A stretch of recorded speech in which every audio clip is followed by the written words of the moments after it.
Hello, good evening, and welcome to UPfront. Tonight on UPfront, that big question will be answered. What is the way forward in reforming legal education in this country, as the massive failure rate once again has been recorded, sparking massive reaction towards what is supposed to be the future of lawyers in this country? After this break, I'll let you know who is in and who is out on this conversation, and who are the reformists and those insisting that the status quo ought to be maintained.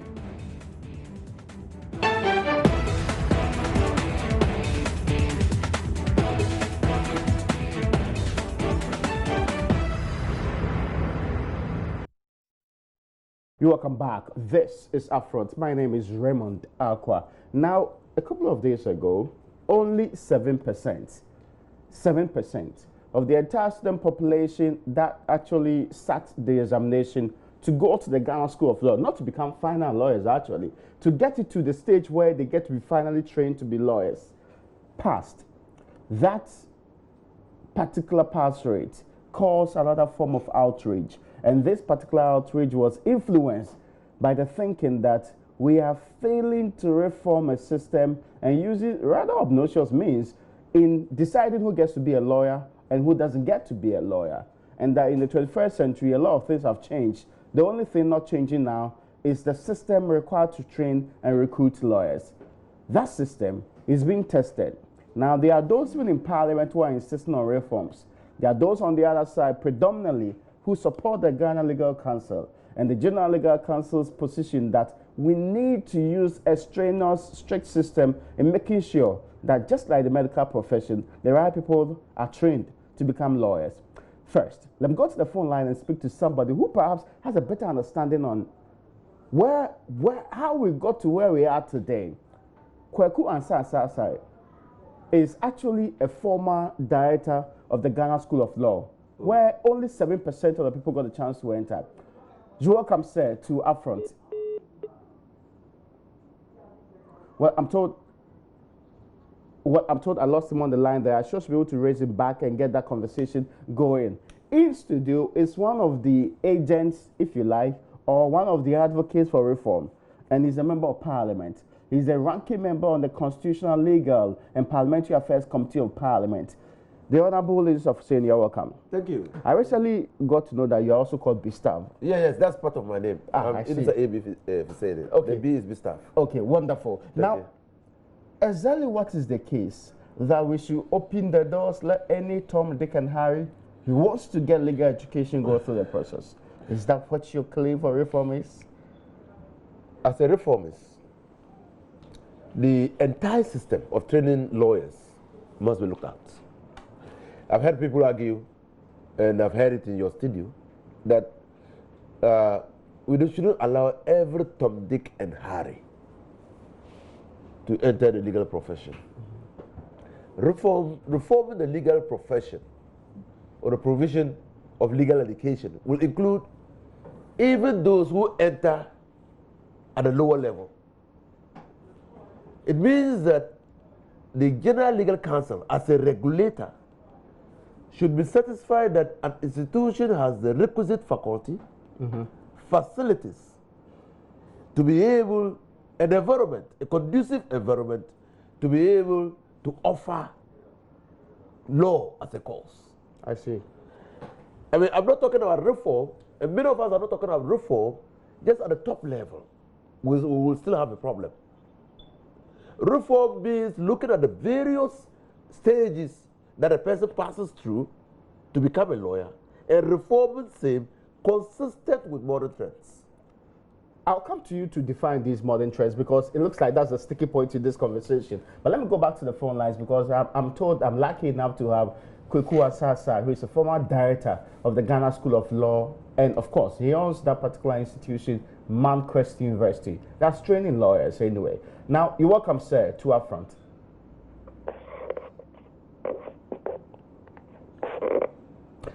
Mr. Ansah, you're welcome to UPfront. Thank you. Now, first, some are asking a simple question. Have we always had this huge number of people failing to enter the Ghana School of Law, or is a recent phenomenon? And what is causing the current problem? a number of factors. We haven't had it, or we didn't have it in the past. I must say it's a recent development. But then, relatively, about 20 years ago, we didn't have, the kind of numbers we have today. And therefore, trying to compare and contrast based on enrollment figures, provide the desired result. I see. But we need to consider the various connecting factors, that for the past 6 years or so have led to the mass failure or general underperformance of our students. I've listened to a few of the comments that have been made, trying to apportion blame, to faculty teaching the students. It has nothing to do, with the people who are teaching the students.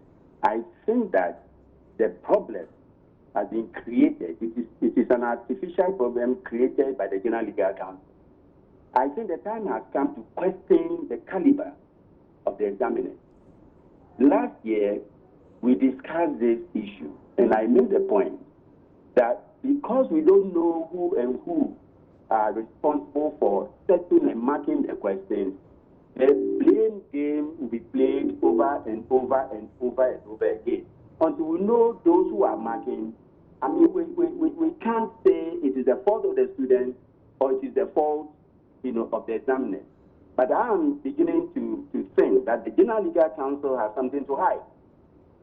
If the General Legal Council were to be sincere and transparent, we wouldn't have this problem. How do you ask students to sign before they write exams, that before they take the exam, they should sign that they are not going to challenge the legality of the examination, they are not going to challenge the results, so regardless of whatever happens, they must suffer in silence. The time has come for parents to speak up.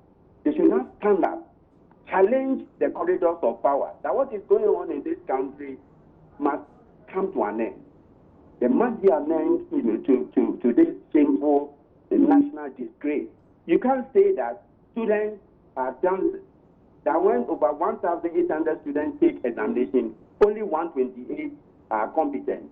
I am throwing a challenge to the General Legal Council. They should surrender all the examination scripts.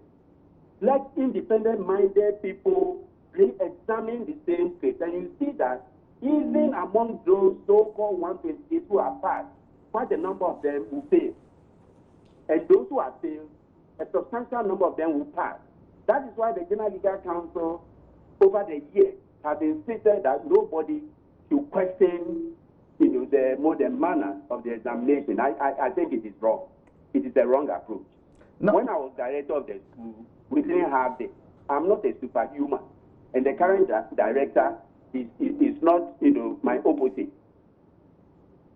Now, there is everything to do with irresponsible administrators who are now manning, the so-called IEP. Who are they? Why can't the General Legal Council be frank and sincere with the whole nation that ancestry is one of the examiners? Joy FM, so and so is another examiner. So we can question them. But now we can't question. Let me tell you, if a student who obtains first class or second upper approaches an examination problem, be it essay or hypothetical, if the examiner has a pass or lower or third class in his day, he might not be able to appreciate the approach of this brilliant and promising student. This is the crux of the matter. The people who are marking are the cause of the problem. Some of them don't even understand. Last year, some of the answers they Spanish that leaked were wrong. Some of the questions they said were wrong. So if the examination questions are wrong, of course, those who provide wrong answers will pass. And those who provide accurate and correct answers will fail. Period. It looks more that is the problem. Who are the people marking? What is their caliber? What grade did they obtain at their LLB level? Let us begin to question the caliber of the people who are now examining our future leaders. What is going on is shameful.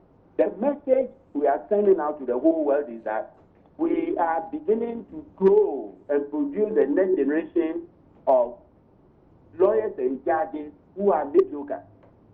And a very weak bench and bar is no good for the country. I can't believe that 1,800 and so students, all of them past 128 will pass. It's incredible. If we endorse this shameful thing, we are lending credibility to an otherwise unconscionable conduct on the part of the General Legal Council. The time has come to call a spade a spade. It's a national disgrace. And if ever there was a time, the time is now. The argument is that you say that this system that we currently having actually started some 6 years ago. Are you saying that prior to that particular 6-year period, we knew every single individual who was in charge of examining, in this particular case, marking the scripts of the students in this case? I can provide you some statistics. In 1976, about 30 students failed civil procedure, and the blame was laid at the doorstep of the late E.B. Combs. And therefore, quickly, from 1977, the late B.J. Darocha was invited by the General Legal Council to teach civil procedure.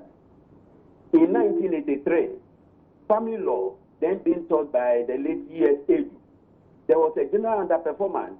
The General Legal Council quickly dispensed with its services and asked Professor Paul Daniel to intervene. So he stepped in and taught, family law for about 3 years. Then Mrs. Esia Loti, took over from Professor Paul Daniel. In 1991, there was a general underperformance in land law and conveyances. And therefore, again, E.S. Edu was asked to, hang up. And then Darocha had to, stop places with him. So whenever, and those numbers, were between 20 and 30, and we called it mass failure. Because then, the total enrollment figure was about 90 students. So if 1/3 failed, the General Legal Council considered it a national embarrassment. This time around, we have a General Legal Council that is insensitive to the plight of students. That is pro-officialdom. But my problem with the General Legal Council is that they don't want to listen to anybody. Right now, as we speak, the Director of Legal Education, who is also the Director of the Ghana School of Law, has nothing to do with the administration of the exam. I see. The director has nothing to do with it. I mean, he is director, but director in name only. I don't even believe that the people who constitute the IEB qualify to hold the position. What criteria, or what is the major criterion that has been drawn up by the General Legal Council as qualification for assumption of duty or responsibility as an examiner? All we know is that the Supreme Court has described that body as an amorphous and faceless body. Okay. Now, these same Supreme Court judges, having referred to the IEB as an amorphous and monstrous body, proceed now to provide legality to them to set the question, where on earth would you hear such a thing? Blowing hot and cold, approbating and reprobating. The Supreme Court.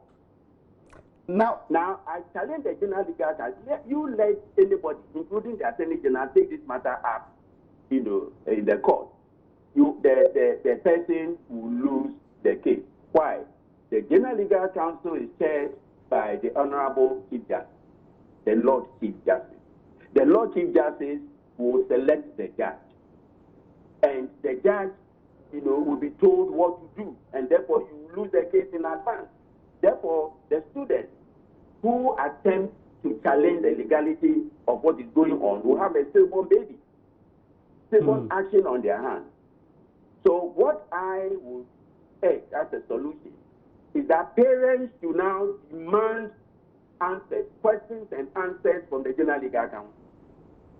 Parents should be bold to tell the General Legal Council that their children are not dancing. At least their children, some of them obtained first class, some of them obtained upper, some had lower, some had third class, others passed. Let us find out the number of candidates who wrote the exam. Out of that number, how many of them had first class? How many of them had upper? Let's just stop there. Now, I believe that about a third of the 1,800 would have obtained first class and upper. Are we suggesting that these future lawyers and judges are all dancers? Is that the message to the nation? So even before they become lawyers, we are making caricatures of them. That these are the people that they not do, they are against mediocre substandard, general underperformers, who were assisted, by the UN cry of the nation to pass. I get you. Come now, on, let's the counter argument, sir, the counter argument from Sam Okujato, who's been a member of the General Legal Council in times past, is pretty simple. He's insisting that this particular system that's currently in operation is to prevent students who are half-baked from mushroom institutions from occupying the space and being made lawyers in a system that's no more robust than it should be. I disagree with him. My brother, in 2014, there was only one private law institution, and that was Mount Crest University College. Now, on 30th September 2016, when they were being called to the bar, the former Chief Justice, a leadership, Wood, said that, the time had come to screen to prevent mushroom law institutions, from sending people to the lawsuit. And at that time, the 25 students from Mount Crest who took the final exam had 100%. All of them passed. I see. You call that student mushroom? So it was just, to give a dog a bad name and hang it. What Sami is saying is neither here nor there. When the law school was established in November 1958, Ghanaians laughed at them and referred to them as make in here lawyers. That is how come we got the accolade Makola lawyers. And the so-called Makola lawyers produced the Datibas, the Sofa Kufus, the Georgina Woods, the Bimpombutes, the ancestors. The so-called Makola lawyers, or the Makola lawyers, would include Samuel Kujeto's own daughter, Estinam. So, and she's doing very well.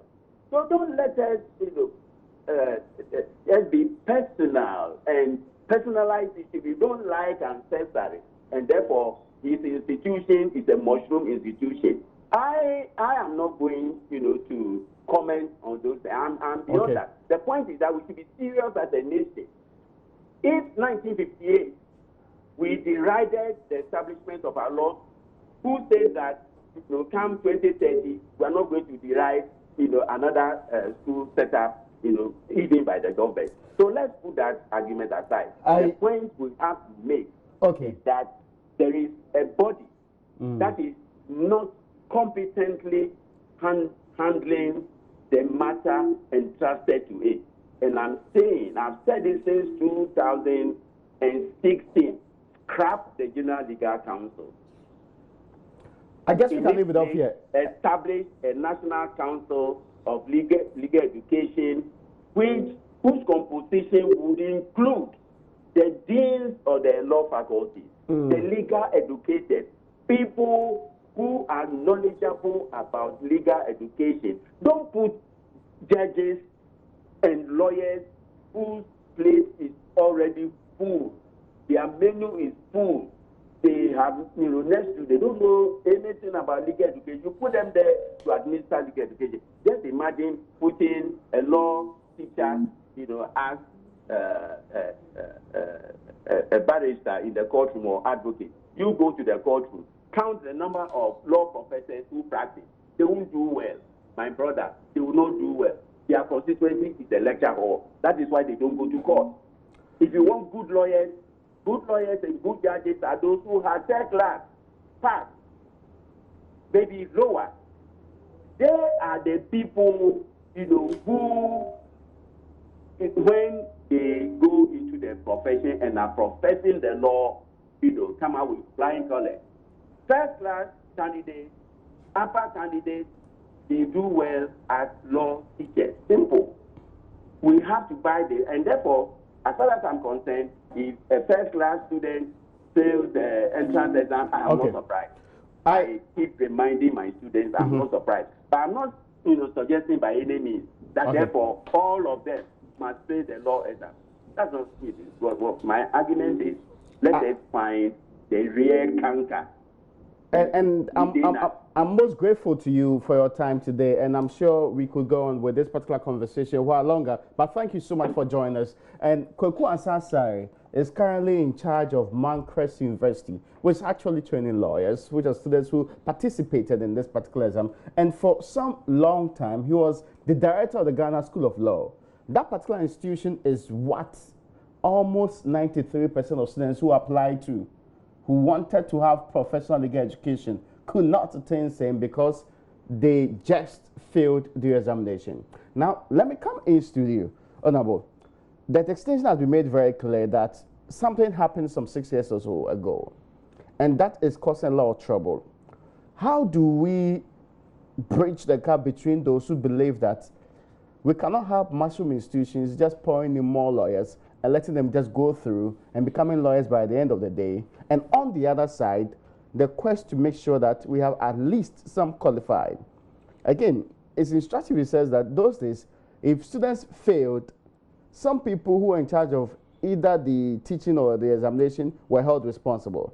But it looks like that has changed now. First of all, let me say that Mr. Kwaku Ansah has just scratched a bit of the problem. Really? Yes. I mean, and his solution is not comprehensive enough. Now, he talks about transparency. Yes, it came up clearly when we met the students the last time they came before us in Parliament. And the transparency matter had to do with the Independent Examinations Authority, IEA. Yeah. Now, simply they didn't know them, but that is not a problem. I'm not knowing who are your examiners is not a problem. But they didn't know the marking scheme.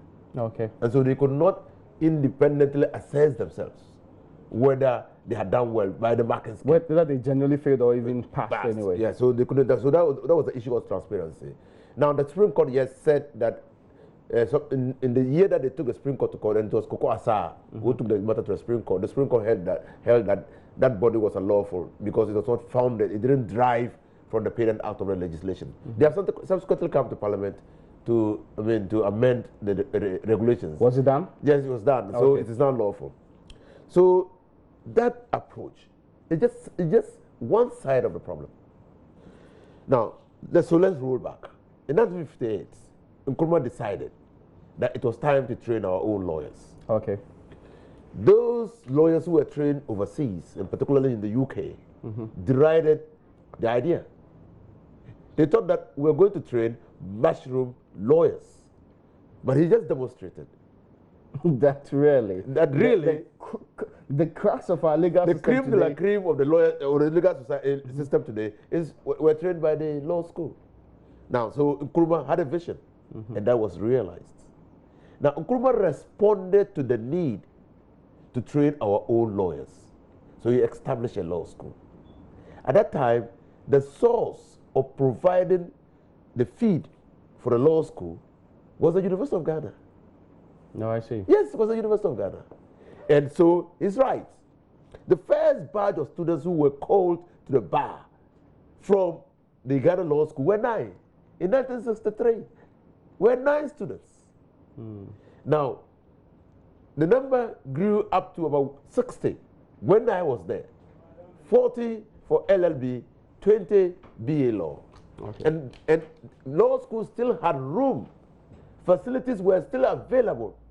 So law school trained students who applied directly to the school and went through the part 1, part 2 before they entered the professional law course. Now that is no longer available, not because the law school is not desirous of running that course, but because there is no longer space. Now, so the main problem is space. It's space. The fact is, even if the 1,820 students had passed, there will not be space for them. Well, they would have only taken the 1 to 8. I see. Because that's what they can take, and they're not telling us that. That's what they can take. Okay. Now you talk about quality. Do you ensure quality? Do you assure quality at the end? I mean, at the end of the product, if you want quality, quality is through all the value chain. The system. The system. So if you want quality, you set the standards at a lower level, so that the end product can be good. Give me a second. Let me go to Gimpa Law School. Let me speak to somebody who teaches there. Justice Shamsai is a law lecturer at the Gimpa Law School. You're welcome, sir. If you can hear me, yes. The first question I want to ask from you is, how do we navigate this quality versus quantity conversation? And we all know that in this country, most of the time, when there's a problem with quantity, it ends up affecting the quality. Is it the main problem, or there are more than just that problem in the current situation we find ourselves in? Okay, thank you very much. Before I even start talking, let me just issue this caveat that, yes, I teach at Gimpa Law Faculty, but my views there are my personal views and not necessarily reflect very much so. Gimpa Law School. Very much so. Yeah, so I was particularly, embarrassed at the results that came out a few days ago. And you can imagine having the challenge of consoling numerous students who, for one reason or the other, have to be on the downside of this mechanism. Okay. Now to your question. Yes, quality and quantity are related. Forgive me, I'm struggling to get a wonderful feed from you, and I'm sure we can fix this in a second. I'll come back in studio. We actually will fix this in a second. And Justice Samsa will join us in the course of the conversation. Yes. But, Honorable, you're making a point about that, look, this same quality conversation. Yes, go through the chain, the process. Okay? It's a production problem. Now, how do you assure quality at the end of the product? Mostly, you ensure that along the value chain, every level. You set standards. Yes. Now, what are the standards? You don't run a law course in this country if you don't have this requisite faculty. Yeah. And these are the qualifications of the people who like the National Accreditation Board does for all courses in the country. Courses in the country. Yes. Now, you can't run, even if you have that faculty, you can't run the law program if you don't have a library stocked with X number of books. Yeah. Okay? Now, you can run a law faculty on Saturdays. Okay? It must be full time. Okay. Okay? It might be non-residential, but full time. You set standards. And then anybody who complies with the standards goes monitor the implementation of those standards, so that you can have a final result that you can be assured of its quality. So if you say that up for you, your quality control starts when the law students are about entering the law school. That might be problematic. That's problematic. Let me get back to the phone lines. And yes, thank you so much, Justice Sai, for joining us once again on this particular one. So you're making a point about, you said you needed to put this in proper perspective. Please proceed with that point. Yes. So quality, as we know, is related, has a relation with quantity. Because to ensure quality, you need resources.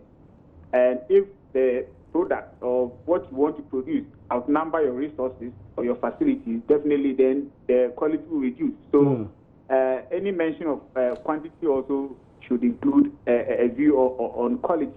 Okay. Now, like Honorable was saying, you see what has happened in the law school now with this 28,820 issue.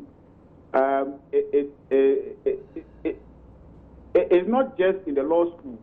If you go down to the faculties in their admission examination, you would always notice that the number of people who have applied, when the number of who end up being admitted will follow a similar trend.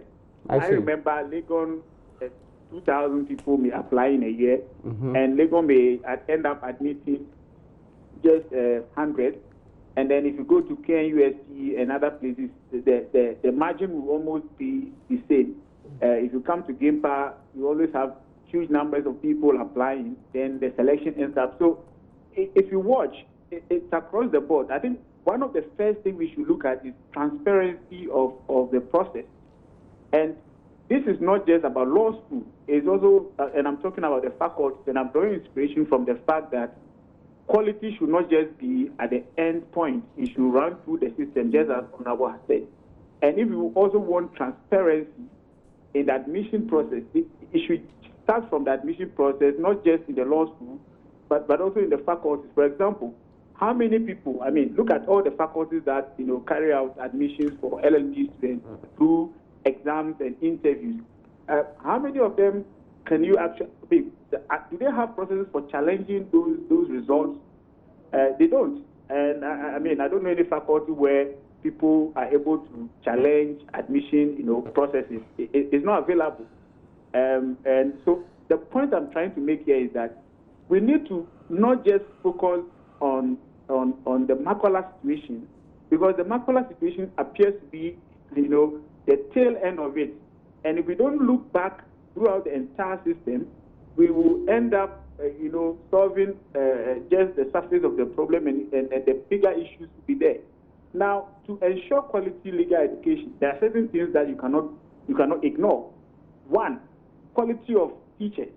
You understand? I get you. So the question we ask is, how many people who are teaching law in the faculties, for example, are actually qualified or trained to teach law? Okay. Then you talk of library facilities. How many of these many law faculties actually have law libraries that can show, whether what we call it, digital or real? Most of these students and most of these faculties don't even have law libraries to do with access books and materials. Then you talk of even the issue of how many contact hours students have with their lecturers. You won't be proud of such things, An Honorable will tell you, when we were in law school, we ran from Monday to Friday with full contact hours from morning to evening, with our lecturers and all. Those things are not there. But that is not to say that is the problem of the students. It is the system we have set up for ourselves that is causing these challenges. And the students are victims of these systems. And if we want to correct them, I think the focus should be on exam, but not just exam, but also the teaching and the training process before the exam. What happens before the exam is also very important. I see. So for me, I think that there's a lot to be done, but unfortunately, the discussion always comes up when the exam results are in. The last time it came out was when the list for the call to the bar was up. We made a noise about it, and then it died out. Then it's coming up because now there's admission. Obviously, I know this one will end. And next time you hear of it again, then it's a call to the bar. So it's as if the whole issue is focused on the exam period, which is why the discussion is difficult to have. Because then if you want to ask the hard questions at this time, then you are being insensitive to the victims of the system. And then when you are ready to ask those questions, then nobody will be interested in them because then no exam has happened. So then we keep on having this wave of, emotional torture that we run our students to, which is not fair. And as it were, you can agree with me that the students can't do much about what is happening. Okay. They can't do much about it. They are handicapped in a very unfair manner, and I think that we who are teachers, we who are educating people, we who are policy makers, and we don't do anything about this, it will go on for a very long time. And let me make the last point. The argument is also made that across the globe, law school admissions and call to the bar rates are dropping to the shock of so many people. So, for example, Kenya, they were complaining because it fell below 10%. When you go to some states in the U.S., the figure is even lower. And then other parts of the developing world, these things are happening and they are complaining about it. But it doesn't also mean that there's a justification for what is happening here, because we can identify our problems and solve them instead of taking these poor students through this torture every year. But the problem, I don't think, should be focused merely on the law school exit point. It should run through the faculty, and I believe that if we're able to solve the problem in the faculty, we ensure that law faculties have libraries, they have qualified persons teaching them, student-lecturer contact hours are increased, and all that. These problems will be dealt with one way or the other. So that is my plea, and we sincerely apologize our poor students who have to go through this for it's not fair. It is not fair at all. The question I have for you is that you obviously are saying the entire structure ought to be reviewed. Precisely. But as we speak today, that review has not happened. It is less likely the case that even after the conversations that's preceding these mass failures, the review will happen. Is it the case that we should entirely forget about an institution independent of the various faculties running professional legal education and allow the various faculties to do this on their own? So, for example, the standard is set by the National Accreditation Board. It monitors these standards and is able to say that this faculty is delivering or not delivering. Because of that, I'm taking you off the list of institutions that are supposed to be running this program. Would that not be a shortcut, direct fix to the problem? Yes, so that is what is supposed to be happening. Accreditation board, the issues I raised about quality of teachers, quality of library facilities, and then contact hours. These are things that accreditation board is supposed to support, monitoring across the board. But I don't know what's happening. And anytime these issues come up, everyone just ignores accreditation board as if they don't exist. But really, I think that the challenge should be, they should be the first people to speak, because like Honorable Minister was saying, it's a value chain thing. And if you want to ensure quality, it's not you don't focus on the end product, you focus on from the beginning. And the beginning, all the faculties are under accreditation board. So then, I don't know why anytime these things happen, everyone pretends that there's nothing to say about accreditation board. I think a huge solution will come from them. And then if they have done their work, as we expect them to do, then we can say, well, General Legal Counsel, there's policy in place. You see how you see the point of the direction I'm coming from. Yeah, I get you. I understand that. Yeah. Yes. Yeah. So to be frank with you, it's just the more we focus on General Legal Counsel, the less solution we get. Because if you look at I don't see how.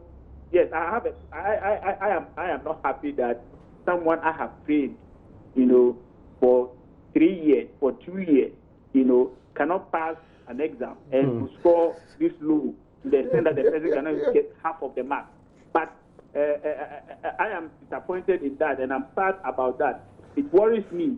I don't know how the marking went, but the truth of the matter is that I can also distrust a fellow colleague who is probably examining this to the extent that I believe he deliberately will sit down and do something like this. But there are things that we can point. There are things that we can point to and hope that we work them out correctly.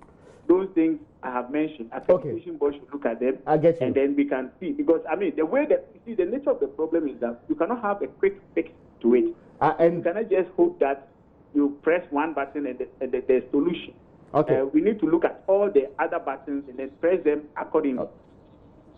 Okay. All right. So I appreciate your time on this particular show. Justice Semsai teaches at the Gampa Law School, and he is a lawyer, of course. I mean, that's part of the basic requirement for training. So we are narrowing down to where the issue ought to be fixed. I was asking this question to him, and I need you to answer the same question. How about the accreditation board coming in and say that I'm taking over the criteria for determining all of the standards at the various faculties? So no other institution can come and say that I don't trust the accreditation board. And moves on to say that, because one, in this country, there are medical schools. Yeah. There are medical schools that are training doctors that are actually dealing with lives of people. Yes.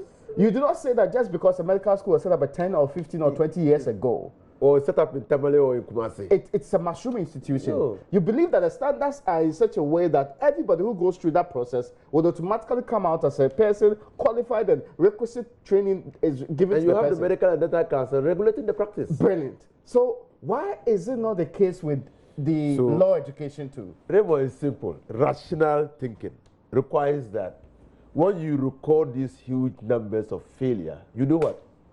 You review. You interrogate the system. Yes, that's true. Even if it is a machine and the machine fails to deliver to expectation, you interrogate the system. It is not about examination. But it's a system problem. With you in Parliament. It's a system problem. All these years, you've not fixed the problem. We don't originate bills in Parliament to fix the problem. We deal with bills introduced in Parliament. And we raise issues on the floor of Parliament. And so when the minister brought the LI to Parliament, we raised issues. We told her that her LI was not comprehensive enough.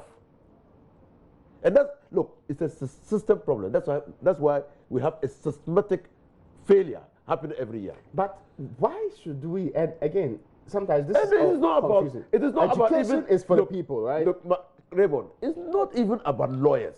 This is a problem about administration. How do we administer the legal profession, legal education in such a way that we can assure quality? That's all. That is the question.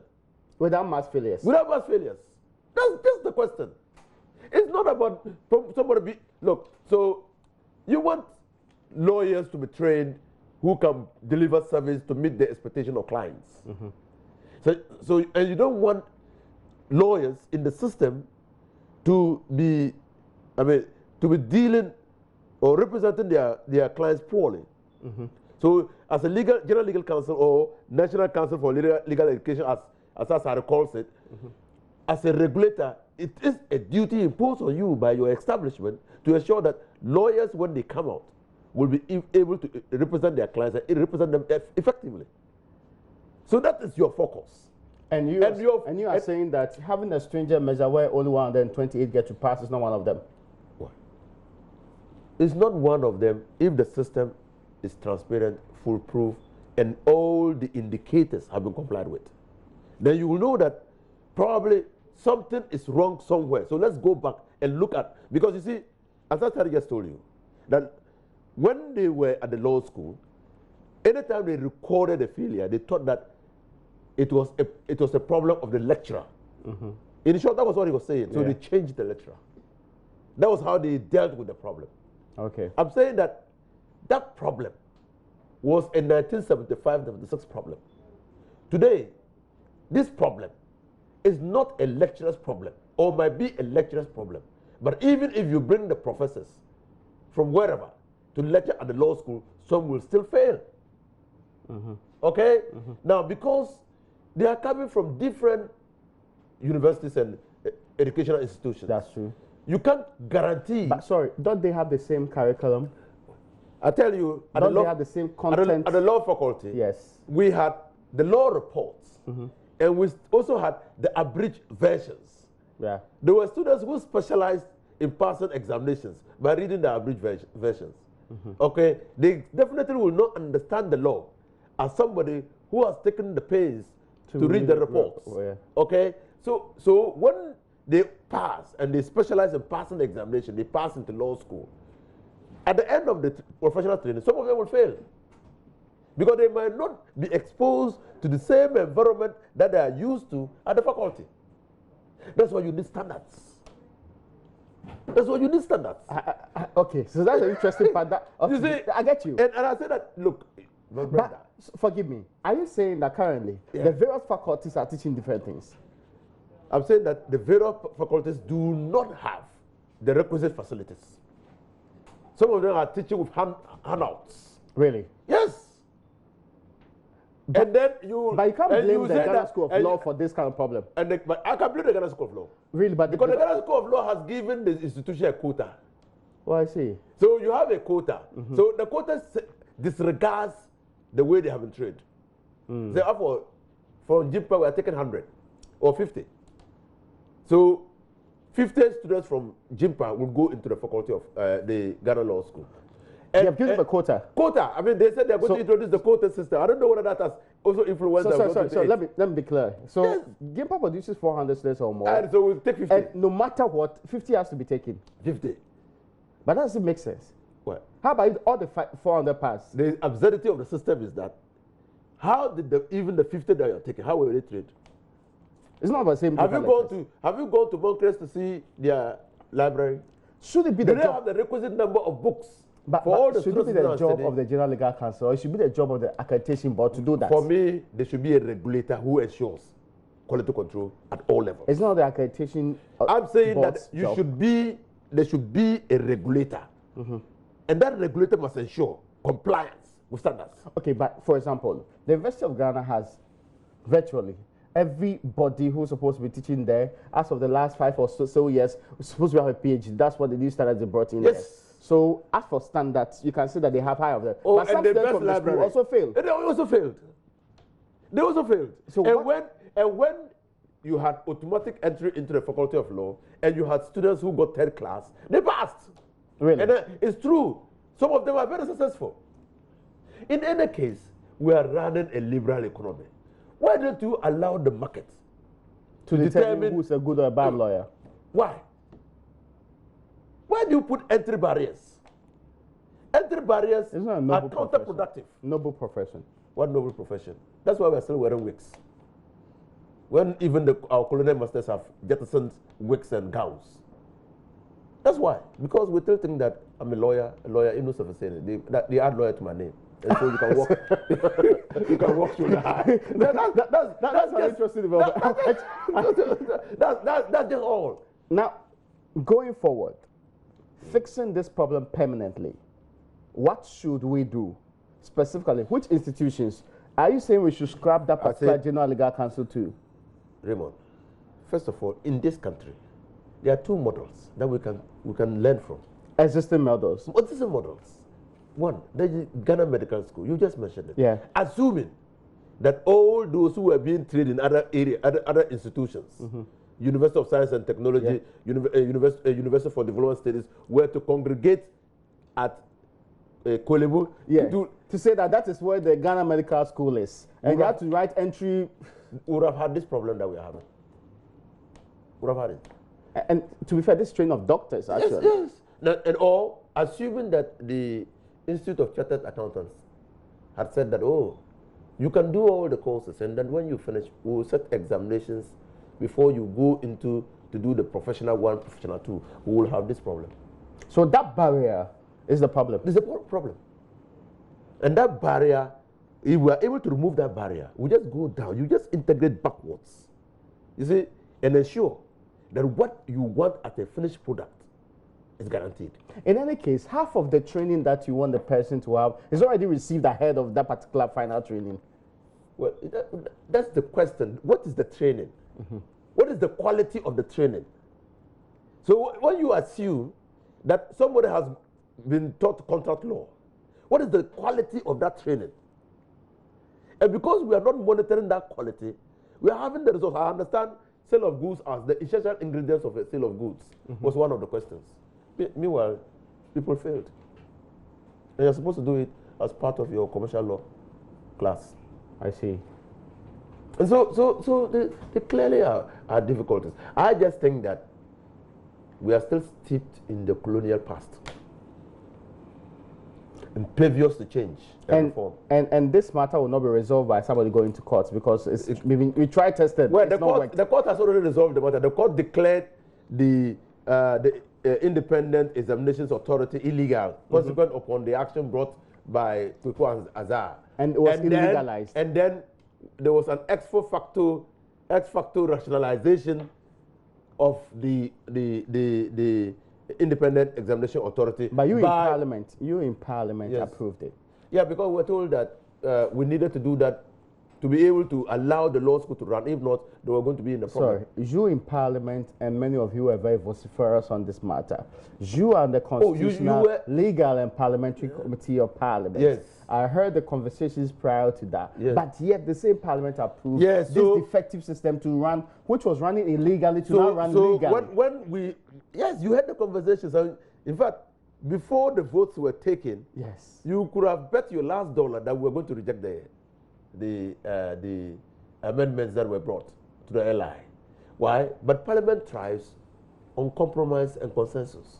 So this compromise the consensus was that, look, ensure that there's mass failure. This is a stopgap measure. That what we are doing for you is a stopgap measure to be able to allow the law school to continue to run. And the Attorney General accepted that.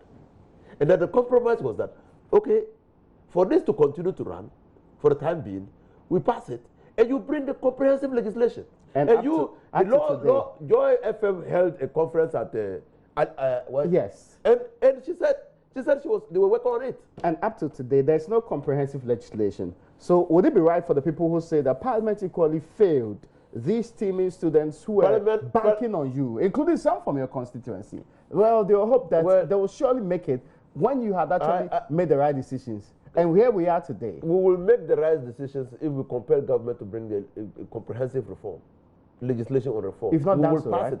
We've asked government several times. They have not brought it yet. I've not heard that kind of vociferous quest from those of you. I mean, because get back and look at the debates. But for the recent failures. Look at the debates that we had in the House. Honorable, even people who were not lawyers said government must do something about this. I'm not disputing that. Yeah. But you defer the problem, and now we don't have a permanent solution as we sit. And it's not likely that we have a permanent solution going into 2020, because much of what happens in the year of election is predominantly how to get votes. So Nana Akufo-Addo said in Canada that we need a critical mass. We need a critical mass of people to probably put pressure on government to bring the legislation. Which the MPs are not leading, really. We are not leading. Yeah. Maybe because of the fact that we are not directly affected, but by representational capacity. And so the people directly affected must put pressure. So that is, I don't see any reason why legal education cannot be run in the way that can meet the reasonable and legitimate expectations of students. I don't see. And even parents paying huge sums of money and their worth failing. I mean, I don't also subscribe to the idea that we should just train anybody. We should just call anybody to the bar. No. But I believe sincerely that you can train lawyers, good lawyers, in numbers, and they will come. The market in Ghana is available for huge numbers of lawyers. Did you give a timeline to the Attorney General to bring this new legislation? Unfortunately, we didn't give him any timeline because he had assured us that he gave her a blank check. Blank check, yes. But maybe that's why she's going to sleep. With the greatest respect to the Attorney General. But we don't have it today. We don't have it. We don't have any legislation. And there's not really conversation leading to that. Because there's no conversation. The conversation has only come about because there's a 7% pass at the Faculty of Law. Can you imagine? That's an indictment on even the General Legal Council. You conduct exam for entrance into the Ghana Law School. And 7%, not 10%. That's a disaster. Honorable, my time is up. Folks, that's where we end today's edition of Upfront. Many thanks to you for joining us on today's one.